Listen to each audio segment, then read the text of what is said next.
Good morning, good evening, wherever you're listening to this podcast. I'm your host, Jess. Welcome to OK and the podcast, where we're bridging the gap between human isolation and connection. And my guest here today, one of one of the human beings that were a part of my transition going into Atlanta, and she made Atlanta feel like home. Anytime I wanted to go out, anytime I wanted to just, explore, going to concerts, like she was right there beside me. And not only a great friend, but a great soror as well. So I want to pass the mic over to Miss Karen Okay, Spicer. you're Hey, about to make girl. me cry, and then my makeup's What? going. What? No. I feel the same way about you, Jessica, and I miss you. I I miss really do. I was very you. I sad miss you. when you moved back to California. I understood why you did, and it was career moves because you're a boss, and Yeah. look at you. You have this podcast, which is amazing, and I love it. But as I told you before, there was definitely a void when you left. I And I love my friends here, but you just have an individual light and spirit that I'm missing, and I wish you were still here. But I'm Girl, very me happy too. for everything. I Very the happy for everything that you're doing in California, but I do miss you. I definitely do. I miss you. I miss Georgia. I miss us having those times where if we wanted to do something random, like we would be able to go and do it. And it was just our little like California meets Georgia bubble. And it was something that I knew I needed to do. But the fact that you were there and you made it so easy and smooth, and it was just, yeah, it was something that it's a core memory. It's definitely a core memory. That you did Yeah. the same for me, honestly. I remember I will never forget one music fest when we went Yes. and we were singing to Common when you Yes. passed by. Remember that? We have it Yes. on video. Yes. It was like he passed by us and it was like this like silent, like a 2 second silent, and we just scream like so good. That Oh, was no, that was yeah, really, really good. Yeah. it was fun. I loved Yeah. it. Good I time. I'm thinking about, just the things that we talked about before the podcast and getting excited because we're gonna get into it. But we have a concert that we're all going to attend tomorrow. And it's only but what 17 minutes worth of a concert, 180 million people that are going to attend with us. um but I'm super super excited about seeing Usher Raymond tomorrow at the Super Bowl on this 55-inch screen TV that we have in the living room. So we were talking, so when was the first time that you were introduced to Usher? So the first time I was introduced to Usher was actually his first album, like debut album when he Ooh, first came out as an artist, okay. which was in the 90s. Hmm. And there was just something about him that was different. He kind of reminded me of a young Michael Jackson, not in the same way that Michael was. He had his own style, his own flair about him, but there Right. was just something about him. I said, you know what? I'm a fan immediately. And then when I was 13, me and my friend India went to the Usher concert, and we were fangirls. We had the t-shirt, everything. There's pictures. Somewhere there's pictures, you know. Back then Hmm. we didn't Hmm. have phones. There was no digital cameras. So Yeah. somewhere there's a physical photograph of us at the concert. So I've always been an Usher fan, but then when I moved to Atlanta, I actually have some things that I want to share because Okay. it's really funny. So when I moved to Atlanta, I thought, oh, people are like, oh yeah, Atlanta, this is like the Black Mecca. This is like Hmm. entertainment capital, film and television. You're going to see celebrities everywhere, right? And I'm like, okay, yeah, right. So when I first got here, I worked at a spa. It was a luxury spa. Hmm. And one day I'm at work, and I'm getting ready to close the spa. We maybe had like half an hour, 45 minutes left in the workday. It was slow. There wasn't a lot of people there anymore because the rush had already passed. And so I'm sitting in my office, and at the time I was a spa operations manager, Dope. and Okay. my phone rings. Hmm. And I pick up the phone, and the person on the other end says, "Oh, it's Usher." And I said, "Oh, hello, Mr. Usher." He's like, "Yes, so my name's Usher Raymond." Uh-huh. What? I said, "Oh, okay." And of course, I'm a manager. I have to be professional. I had Mhm, mhm. experienced other, celebrities, public figures come into the spa. So I knew that it wasn't out of the ordinary for them to Right? call me, because I had been called Kelly Price had called me before, which threw me off too because I love her music. Icon. So Icon. when Yep. he Yep. called talking about this is Usher Raymond, and it sounded like him. That's the Mhm. thing where I knew it wasn't a Was it joke. like smooth, like raspy, like It just sounded like him. He said this is Usher Raymond, but a lot of times people will use aliases and things, right? right, So right. I paused and I said, Usher Raymond? And he said, yes. And I said, hello, good evening. How may I help you? But Jess, when I tell you, I wanted to break professionalism so bad and be like, Usher, oh my gosh, you like it my way. Like, I Right? want Man, to I would have sing. been like USHERRA. I remixed one of his songs. They call me US Mhm, HER. mhm. I used to like they call me KARENEVERETT.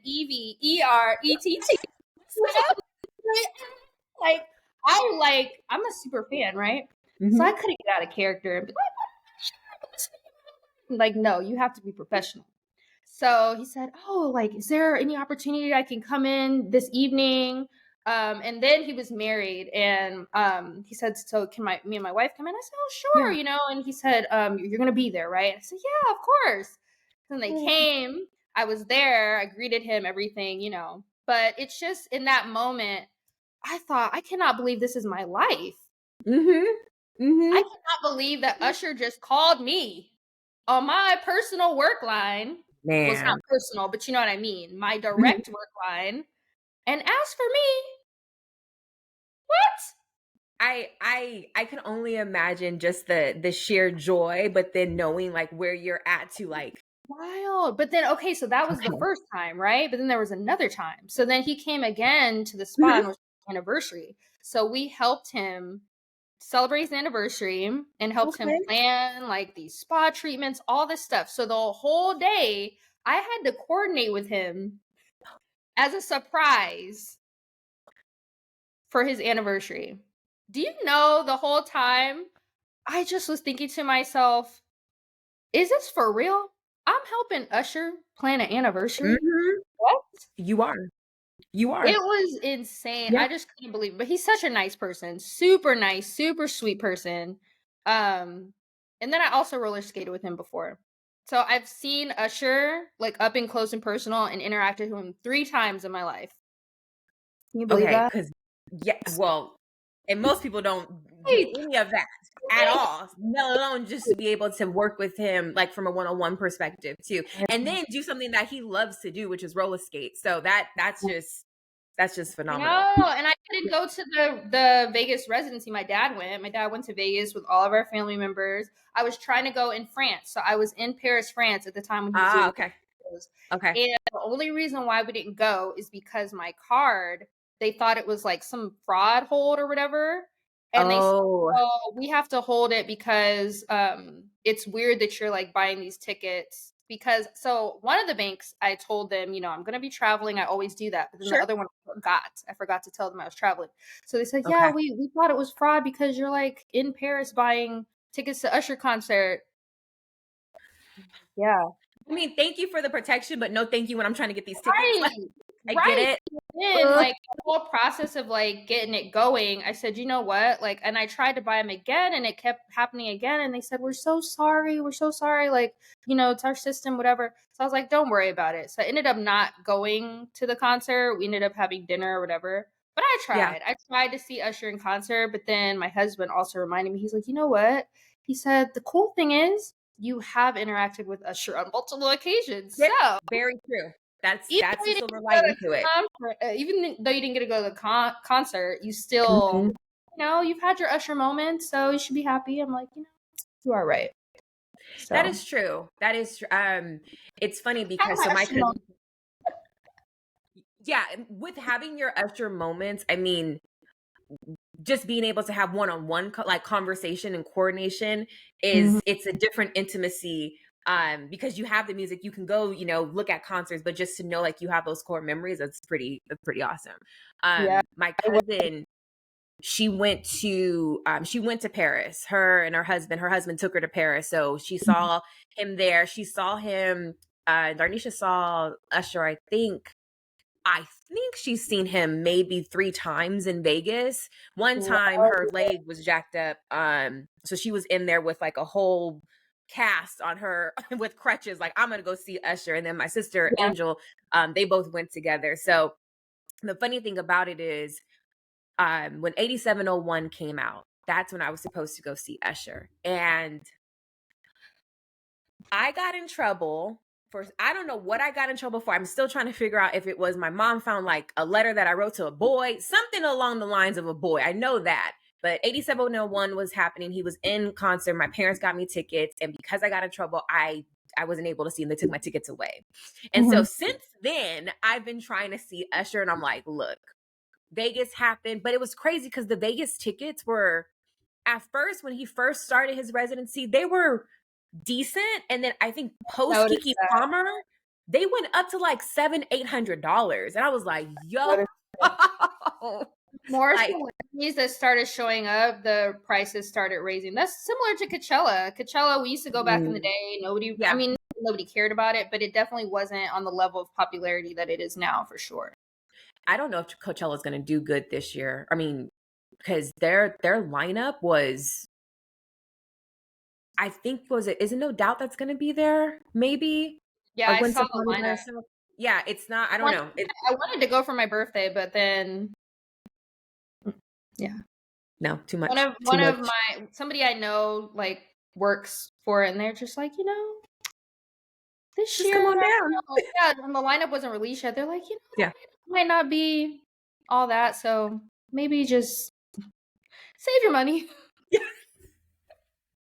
That, I mean, it would be cool for Usher. I mean, I know there's probably going to be a tour. Well, there is a tour happening, Mhm. um, because my Sans, well, Sade, her and her sister got tickets to go see him in Inglewood. Oh. So, and it's supposed to be, I think it's September or something. But again, the tickets went on sale at 10 a.m. or 9 a.m. yesterday or day Mhm. before yesterday. And then if you had a city card, you were able to get the code, all of that. But because of the resellers and the bots and just all the craziness, the Yeah, tickets immediately went up. So I hope that they fix Ticketmaster and everything, because it's happened to Taylor Swift, it happened with Beyonce, and now it's happening with Usher. And I think Adele was like one of the first artists to really push back on saying like, no, like, I want my fans to be in the first, first rows or whatever, right. than compared to these resellers that are, selling tickets. But yeah, it should be a really interesting concert tomorrow. I saw this have you seen the reel with the lady? She's a teacher and she's teaching her babies about Usher. They're like maybe in the second grade. Oh my God. It is, Karen, it is the cutest thing. She's about probably like 37, 38, and she's Mhm. going around. She's like, okay, so when you watch the Super Bowl, My Way came out in 1997. And the kids were like, what? Like 1997? And then so she made these popsicle t-shirts. She's like, so his shirt's going to come off. So I want you to have the popsicle t-shirt and just to follow him when he takes off his shirt. I love Yes. it. And that's the Yes. first video I saw was for My Way. Oh man. Yeah, that so my first interaction, not one on one, but it was his I want to say it was HBO special, and it was Usher live. He had on the white hat, and it came out on VHS, and that was the tape that I had, and that was like my first like real like, holy crap, this is the guy. Like, this is the Right. guy that's going to have a soundtrack to my entire childhood, pretty much. And then when Confessions came out, I was in high school. And that, like, literally those CDs over and over and over again, like to the point where my dad was like, how much Usher are you going to listen to? Like, what is happening with Confessions? Are you going through something in high school? Like, what's happening? Like, talk to me about it. So he's been around for quite some time. He really, really has. Such a good album. What was your favorite album of his? Or what is your favorite album? That's hard. I would have to say hard. I would have to say for nostalgia's sake, Hmm. My Way. Hmm. And there's something about Confessions that I loved. Yeah. I Yeah. loved Confessions, and I feel like Confessions was almost like a transition for him as an artist. I feel like Yes, I can see his that. sound changed as an artist from Confessions till current day. It's Oh yeah. almost like it was like a it's like an evolution. I feel like every artist has that album that is their pivot point between the artist that they were and the artist that they are moving towards. Every artist has it. Beyonce, Jay-Z, everybody. And I feel like Yeah. that for him. Just like what is it? 808s and Heartbeats was Oh Kanye's transition album. I feel like yes, that was the last yes. album that we had of like old Kanye before he became a different Kanye. So Yeah. That gave me chills because that album, that was like my college anthem. And yeah, '08 and that album was just phenomenal. And another artist that has done a really good job of just evolution is Pink. Like Pink went from there you go, looking pitiful, just because, and then like all of a sudden, just doing acrobats and rock and punk and just she's had such a fruitful career to where she's a chameleon. She can transfer to different genres and excel. So that person, like she comes to mind frequently when I think of evolution of artists too, and which is she awesome. I actually loved Pink definitely when she first came out. I still love her, Hmm. but she's Hmm. from Philly, so when I found like a lot of artists I don't even always know they're from Philly, but I gravitate towards them. And then I figure out Hmm. they're really like me, I'm Philly girl, you know? So She's I from love Philly. Mhm. I didn't know that. Oh wow. Yeah. Okay. And she Okay. started out R&B, but yeah, now her flavor vibe is completely different. But I also feel like she's that's who she was in the beginning. I Hmm. feel like a lot of Hmm. times in music, artists go through what they call it A&R and artist development, and Yeah. they're developed in one way in one direction. But then I feel like over time they find their groove into who they really want to be, the music that they want to sing, and what they want to speak to. And I feel like with her, they kind of saw her look and molded her for R&B. But then over the course of her career, she's started making music that spoke to her. You know. Yeah. That's and I mean, there's so many different artists in that category where we've seen their career just transition. I think of Miley, she had her, there's moments, right? But it's just you're watching someone grow up in front of you and trying to find their groove. So when she performed at the Grammys, I was like, that's her. Like she's here, she's found herself, she's settled within her skin. And she did the darn thing. Like it was just her Oh yeah. performance of Flowers was amazing. It was amazing. Oh, her voice is amazing. Miley Yes, Cyrus has yes. a voice. She is Hmm. such a phenomenal singer. She I is. would give that to her. She's great. She's one of the greats for sure. And I want to Yeah. see Adele. That's one artist I want to see. I love Adele. I want to see her in concert. She when she performed at the Griffin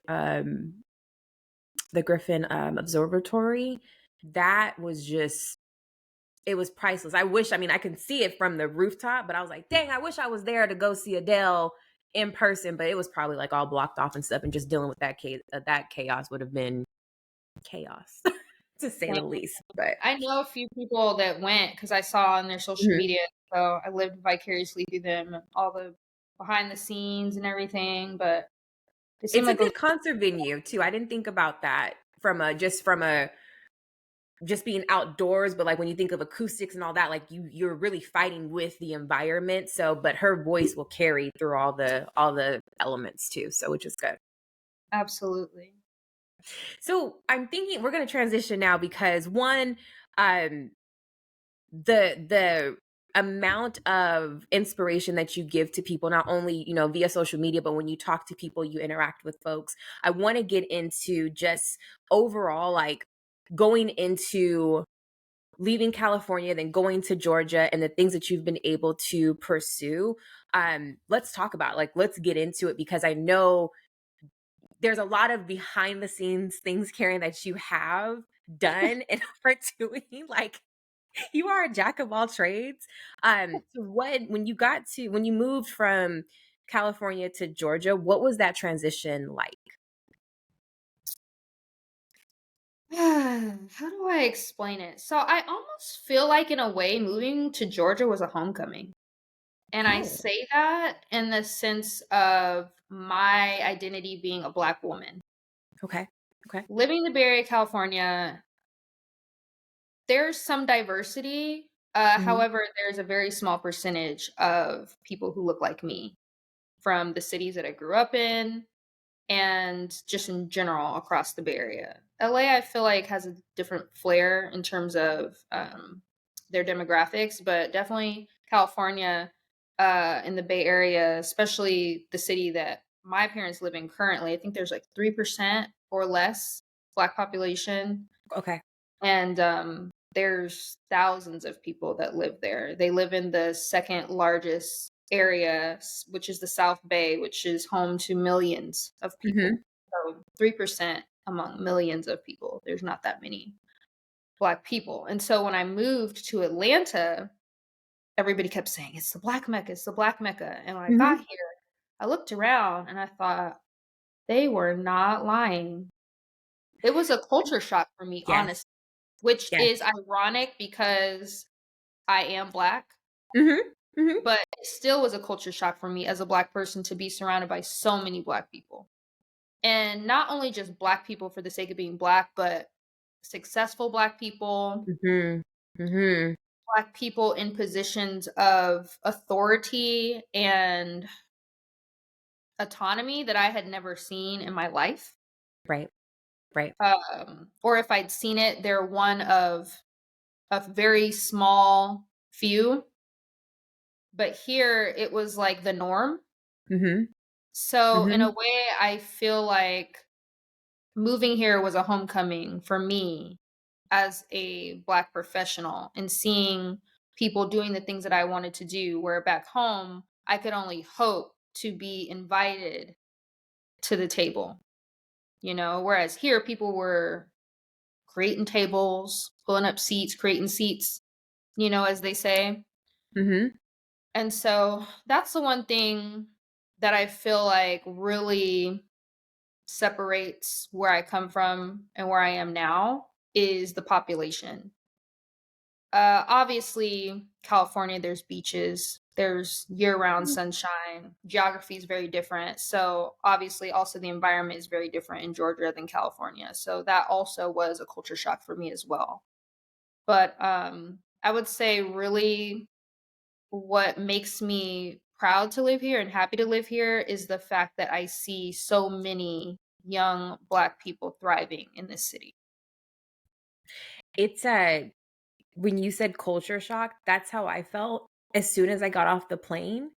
And my mom said the same thing when she came to visit me. She was like, "I've never been in a situation where I've seen so many of us, unless it was a concert or maybe church, but it was something that when you literally get off the plane, and you're getting into your Uber or you're going to a restaurant or you're going to the hospital, like we are everywhere.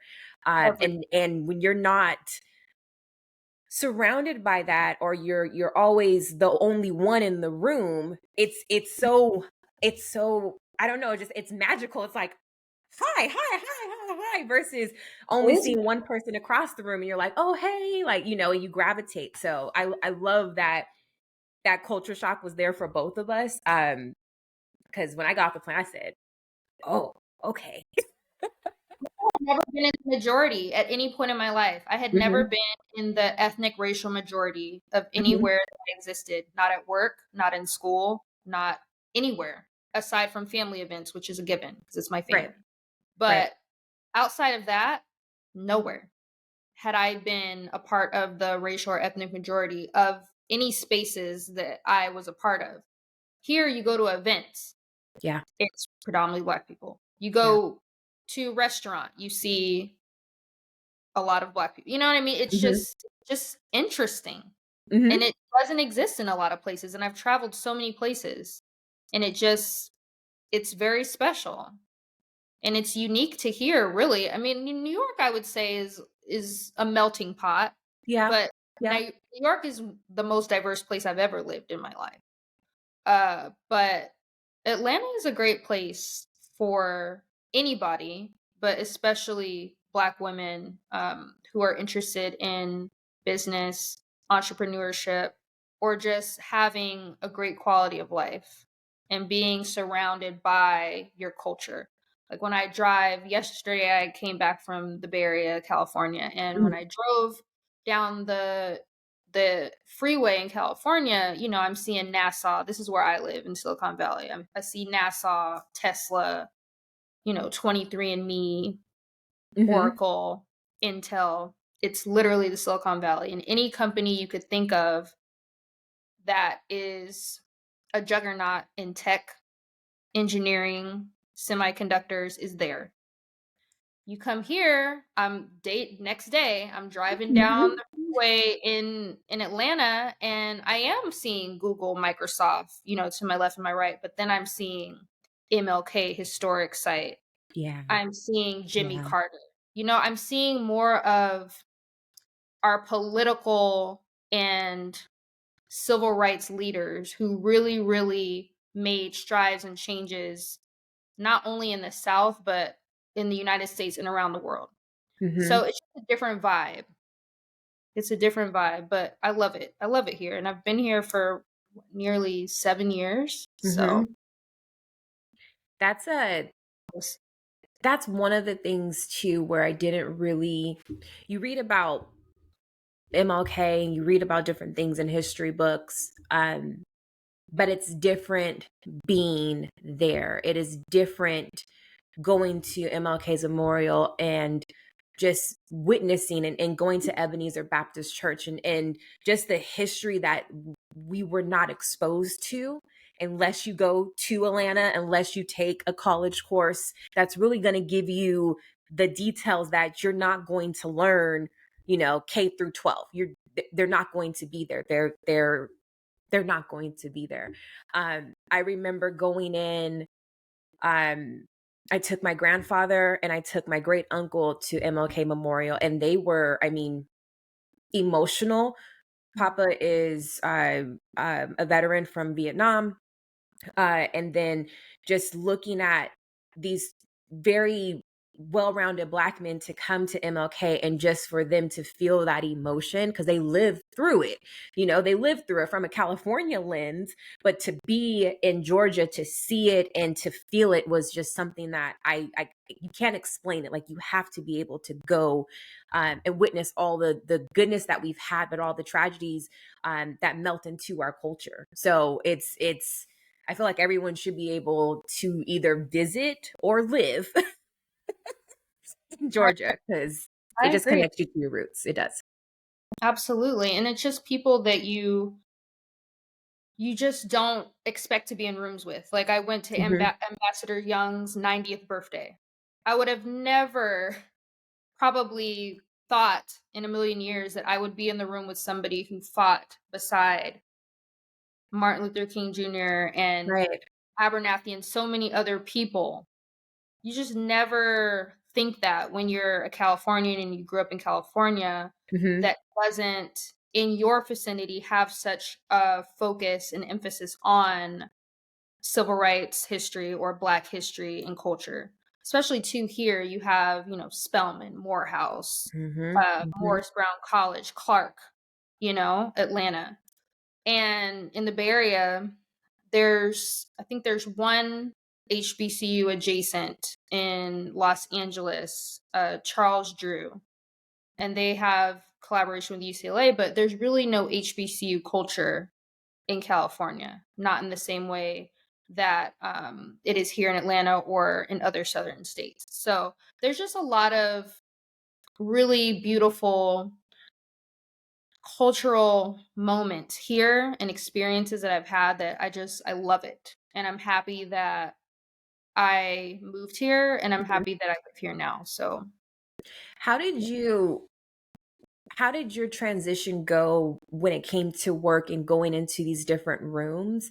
How did you transition from, having one particular lens living in the Bay and then even living in New York, like how was that transition for you coming to Atlanta for work? I would say so when I first came to Atlanta, I worked at a luxury spa as operations Mhm. manager. And I would say our staff was pretty diverse. It was my first time working with so many people that looked like me. Mhm. Normally in the Bay Area, it was maybe myself and one other person because I worked in tech Got it. primarily when I lived in California. And New York, I was there more as a student. So I would say I don't work wise. I did interact with people at the different companies that I had internships with, and I feel like the New York mentality is very much work hard, uh, Mhm. collaborate, network, hustle, grind. It's a grind there, and the energy is very much grind, grind, grind. You know, that's that's the move there. Everybody's moving, everybody's to the next thing and making sure they network and they know who's who in the room. Mhm. Whereas I feel like in Atlanta, it can be that way, but it's also a lot more laid back. Mm. People have a little bit more of a southern hospitality here Mhm. where they'll smile at you, they'll say hi, they'll pick up a conversation. That doesn't always happen in New York. Sometimes it does, but not as much as here from what I've experienced. And also the same with California. People kind of are just in the mode of moving, constant movement on to the next thing. There's this level of urgency and but California is different in the way where there's more of a relaxed mentality that I think that Yeah. I have. Yeah. And so when I'm in other environments, sometimes it's challenging for people to understand me right away.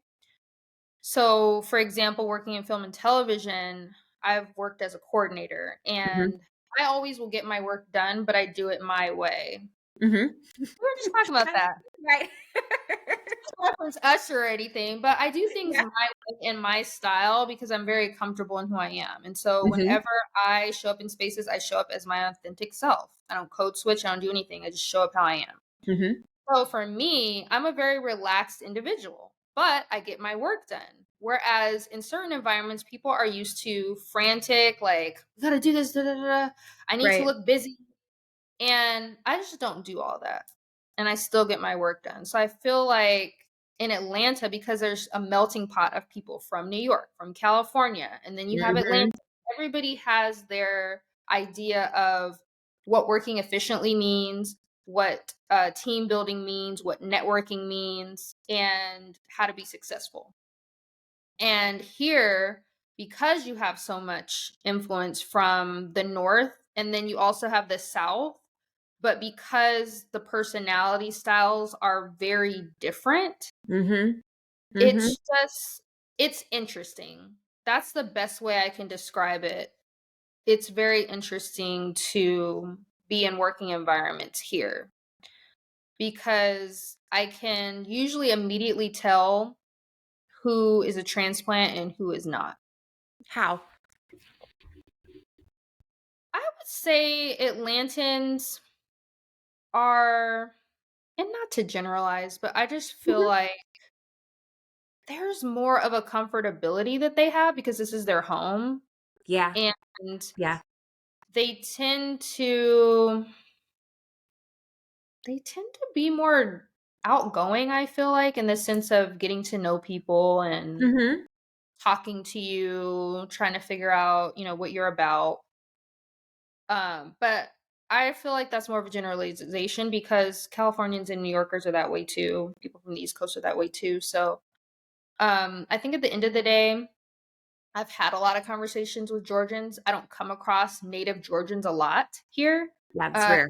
That's rare. come around transplants. So when I do talk to native Georgians and I work with them, they usually express the same. They say, I work with so many people that are not from here. Everybody's Mhm. moving here. The traffic is Mhm. getting, you know, crazy here. I Yep. miss old Atlanta. This is the new Atlanta. Well, of course, I Mhm. don't know anything about the old Atlanta, so I can't really compare what new Atlanta is versus old Atlanta. But what they have told me is that old Atlanta had more culture and community, and now they feel like it's become more of just a grind and a metropolitan city where there's just skyscrapers going up everywhere, Yeah. and Yeah. that it's losing the heart and the essence and the personality that it once had before, when like Freaknik was here and you had, Yeah. just mom and pop businesses and Mhm. just a lot of different cultural activities Movement. had before that I guess aren't happening in the same way, or maybe, a lot of things have changed. And so it's just interesting to be in a city that is progressing at the rate that it is, and to hear from locals that things have changed. Because if you ask me, the Bay Area has changed too, considerably. And I feel Mhm. like if we talk to anybody that lives in a major metro, they can tell you, yeah, things are different. Even New Yorkers can tell you things are different, especially after the pandemic. So, Oh, yeah. I think that's where you have the transition from the pandemic and then going back into life, and life will never be the same after. I feel like this is the first true year that we're out and about and having social interaction, and it feels like people, I know I can be awkward sometimes, and that was really weird for me to say, like, oh, I'm a little awkward now. But when you're isolated for almost 3 years in California, we were on punishment forever. Like, like they didn't let us out until everybody was like, is yeah. California gonna be able to go outside? I was um game 2 months. I say, oh, 2 months. All right, we're back. it's fine. And then everybody was Florida, coming. Georgia, Texas. You're like, what pandemic? What? No, Right. there's no. Pandemic. Um, And I was in the Tyler Perry bubble for like a month. So how did that go? I lived on Tyler Perry Studios. Tyler Perry stayed in his trailer across from where my room was. So there's like different rows of Yeah. rooms. And so every time I would walk out, I would walk past his trailer, go to work, and then see him on set. So it was interesting, but it was great. And I will definitely give it to him. He is a visionary. And he was Yeah. the only person in the industry to come up with a plan of action at that scale. And I would definitely Wow. say that his business continuity sense is top notch. Because while everybody else was trying to figure out what to do, we were Hmm. working. Which is So crazy I definitely because would give it to him. you mentioned Tyler Perry and just his work ethic, and a lot of people, love him.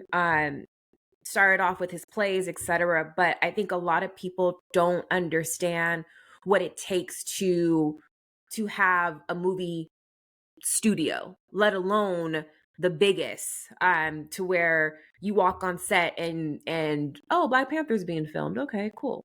Or oh, Avengers is being filmed. Okay, cool. Like that mindset, that mentality, you have to you're cut from a different cloth. So from what you've seen with his business continuity, and then what you've done in your world, like how are they like have you been able to take things and say, like, oh, I can apply this to my life and my aspirations? Like, what does that look like for you?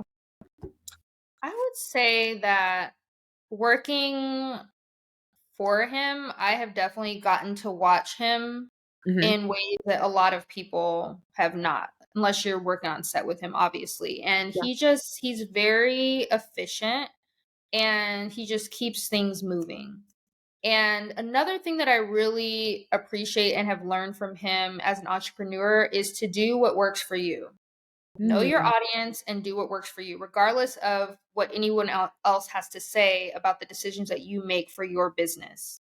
And that is something extremely difficult to do as an entrepreneur, because you want acceptance. You want people to gravitate towards your brand, and Mhm. you want to build an audience. But at the same time, you have to be authentic. You have to be honest with yourself and with other people. And I feel like he's definitely one of those people that is honest with himself and other people. And he says, look, this is who I am. This is the content I create. Love it or hate it. I'm going to be who I'm going to be. And so for me, with my new baby company that is nowhere, nowhere near what he's been able to achieve, neither Mhm. in financial success or otherwise, I am trying to definitely take the take basically the lessons that he's taught people in that regard and say, you know what, I need to set standards for my business, for my company, and I definitely need to be able to say no. That is the Mm. one thing that recently I have said no to several people because either what they were bringing to me was something that I didn't want to align my brand with, Yeah. or they wanted to not pay what I felt like my time was worth or the quality of my work was worth. And for Tyler Perry, he's definitely been one of those people. Even, we've heard different artists, especially I know Taraji P. Henson has been very vocal about Right. him being the first person that paid her worth. Mhm. So that's also something that I've learned from him and other artists that own studios and are entrepreneurs at a very high level, that you have to know your worth. You Yeah. have to demand your worth, and you have to make sure that you are consistent in terms of, I think one of my lights went out. You're okay. Should I fix my should I fix my light? Yeah, yeah, go ahead. Can you hear me? I can. Mhm. One of my lights went out. Should I fix it or what should we do? Yeah, you can if you want to, yeah, totally fix it. Okay. And then we can continue too because I do think with what you're saying, and being able to know your worth and know who you want to work with and have the like that means like you're setting boundaries because you know exactly what you want versus okay, I'll just take what I can get. Like no, you can be choosy with it because you're worth it. So I love the fact that you were able to not only see it and then him apply it, but then apply that to your company. Do you want to tell us a little bit about your company? Yes. Okay. So Spicer Studios is a Mhm. multimedia company based in the Atlanta, Georgia metro. We offer photography, videography, brand strategy, web, and content strategy for talent, small businesses, as well as individuals who are looking to amplify their brand. I love that. So I love the elevator pitch. that's what That's we beautiful. do. Yes, but Mhm. yeah, it's really important, I will say, for any artist starting on your own, know your worth and Yeah. set boundaries. Boundaries are so important, not only for time management, not only Mhm. for finances and having financial revenue goals and all of that, but it allows you to identify yourself in a certain way and make sure that people respect your identity in the market. What has been one of your greatest moments with Spicer Studios so far? My greatest moments. Mhm. I have a few greatest moments. Oh, let's share. Let's get into it. Yeah. So I would say my greatest moment has been definitely working with my husband, who's my Mhm. business partner. Mhm. Because when we work on studio projects, a lot of times we can be ships passing at night Yeah. because our hours don't always align. I work on set, he works in the office, so he gets off work at a certain time, works Mhm. more 9 to 5 ish, 9 to 6 hours. A lot of times he'll get off at like 8. Me, I could go in at 5 and get off at 7 a.m. and do that Yeah. again. And then the next day, I'm in at 5 a.m. and then I'm off at midnight.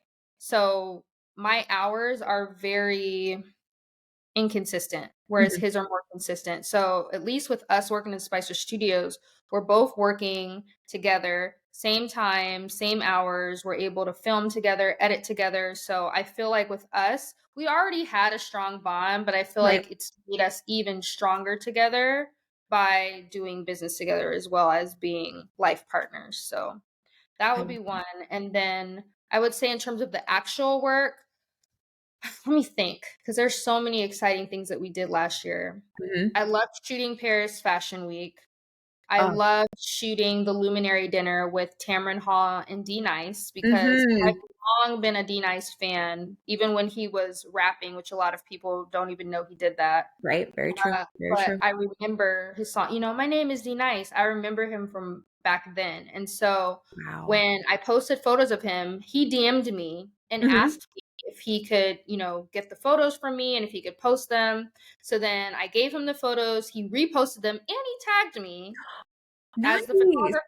So that's the first Yeah. time that ever happened for me. And so I thought that was really cool. I also got to do my first festival, the Honeyland Fest, which was Mm. Mhm. I got to shoot. I'm trying to get out of saying shoot, but it's a photography thing. Yeah. I Capture. Okay. captured Okay. captured different, you know, photographer or different artists, Mhm. so culinary artists as well as musicians. So Mary J. Blige, got to see her up close and personal, and I love her. Iconic. And that was my Iconic. first time ever seeing her up close and personal because I've been to her concerts before, but Mhm. this time I was able to see her. I was in the pit and I was photographing her, and then she also talked about her wines because she also had Mm. a wine company, Sun Goddess Wines. So she was talking about that, and I got to meet Fawn Weaver and talk to her. She's the Oh, founder of Uncle Nearest, and so it was just amazing to be yeah. in such intimate spaces with these phenomenal women who Mhm. are essentially doing what I want to do, which is having their own business, owning their time, and just creating really cool things and bringing them to other people. And so that experience, I would say hands down, has been one of the greatest experiences for me as a photographer. And I would say jointly with me and my husband has just been us being able to film different upcoming artists as well as events around the city and having people reach out to us and appreciate our work. It's just been Yeah. really great. It's been really great. I, I love both of y'all because you work so well together Thank and you. your bond is just immaculate. And to be able to take that to business is priceless, like priceless. And there when you mentioned Fawn Weaver, I mean that woman She's amazing. She's a boss. But she's so nice straight and down to boss. earth. Ugh. I love her. She's amazing. I first got Uncle Nearest was at Trader Joe's, and this had to be maybe 5 or 6 years ago, and I like some brown liquor, liqueur, and they had like a little tag. It was first black owned, and they just gave you all the different things. And then I started seeing her pop up with different collaborations. Like she had one um, that we saw like in a hotel lobby. I'm like, who is this woman? So I found her on LinkedIn and really just went into her story with her and her husband. And now I think they just purchased the largest. Oh, don't get me a line, but the largest vineyard. It's something that they purchased over in Italy to expand, Mhm. and it's just, and then the work ethic and the culture, it's just, yeah, she's iconic. So thank And you. the McBride sisters too, they're expanding to Napa. They were there and I got to photograph. Really. Yes, I got to photograph one of them and they're expanding too. So it's the food and beverage industry Hmm. with black artists is so the future is so bright. I got so excited because I love food. Food and Yeah. beverage is Yeah. a hobby for me. I love it. And so seeing so much great talent in that space and just hearing about the things to come, it's so exciting. And that goes back to being in Atlanta. I mean, when I went to I took my mom to it was a food truck festival. I don't know if it was like Black Food Truck Festival, but never the matter. There were so many Black food vendors there, like 30, 40, 50, where opposed to, California, it might be maybe five. Now we have Black on the Block, which is beautiful because we're able to see Black and brown communities come together and you're able to buy, but to be there and see the variants, I mean, from vegan to Jamaican to like Haitian to, American food, like everybody was doing it. You get introduced to, I mean, I remember we were in, was it Savannah, Georgia, and there was a Black owned honey company. And they talked about like the different bees and the different honey. And I'm like, white folks into bees? Yes, we're into bees. Yes. Yes. We're into honey. Yes, we're into that. Okay. So it expands your horizon when you start to see us in different areas. Absolutely. I mean, I think back to like, oh, what do you want to be when you grow up? And I wanted to be a marine biologist. Like that was it was an archaeologist or marine biologist or a judge. Those three was random. Um, but one of my family members told me, they're like, hey Jess, marine biology, what are you gonna do about your hair? You just killed a 5-year-old's dream talking about her hair, and she wants to be Little Mermaid looking at sharks and stuff. But now there are Black marine biologists out there that are on National Geographic. And so I get so emotional because I didn't have that as a kid, but now these kids have it. When you think of Black journalists or women in sports, we're everywhere. We are we are the analysts, we're behind the camera, we're in professional development. Like we are in sports where, growing up it was you saw Cheryl Miller, when she didn't want to play for the WNBA because she was a little bit older, so she went into working with I think it was TBS or TNT, I forget which one. But you didn't see that, but now it's like you have so many different images that are out there, which makes it all more special. Absolutely. Hmm. It's I call it a renaissance. Yeah. I call it a renaissance. And I would say that album that Beyonce came out with, it's relevant. I feel like we're going through a renaissance in so many different regards. Yeah. Whether it be the Fearless Fund right now, who's fighting for the right to give funding to women of color, Mm-hmm. Mm-hmm. or Ray talking about, possibly going independent. There's a paradigm shift happening right now. And Yeah. there's a shift up for a lot of people, even for my industry, because we had a strike, which that was, when I tell you, a trying time. Mm-hmm. Yeah. That really, I mean, that was what the strike is what had us create Spicer Studios, to be quite honest. I had the Really. LLC before, and I was going to do something different with it, go in a different direction, do candle making, which you see behind me. I love candles. I love it. I love it. So I still make candles, but Mm-hmm. that's been tabled and it's going to be under another brand that I have. But at the time, Spicer Studios was supposed to be my maker company where I made things, and so I had it there. And then when the strike hit, I thought, you know what? I do have that LLC and it fits the other vision that I had, which was creating content. Yeah. And so, but because I never had time to consider when I was going to create content, because I was always helping other people Make content. Mm-hmm. exactly create Mm-hmm. content. When the strike hit, I thought, oh, this is the time. This is the moment. Spicer Studios. And then it works because I shared it with Jawan. I said, what do you think about Spicer Studios? He said, oh, I love it. Let's do it. You Yeah. know? And Yeah. he's a Spicer, so of course it works for him too. So Right. Right. yeah, I love the name. Of course you Mhm. do. Of course you love the name. You love the name. Yeah.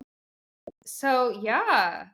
So I originally founded Spicer Studios, but now we are together Mhm. working.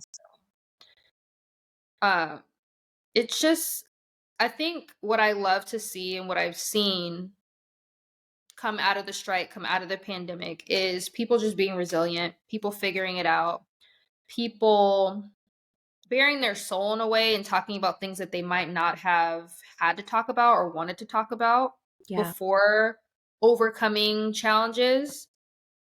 Sadly, a lot of people that were impacted by the strike committed suicide.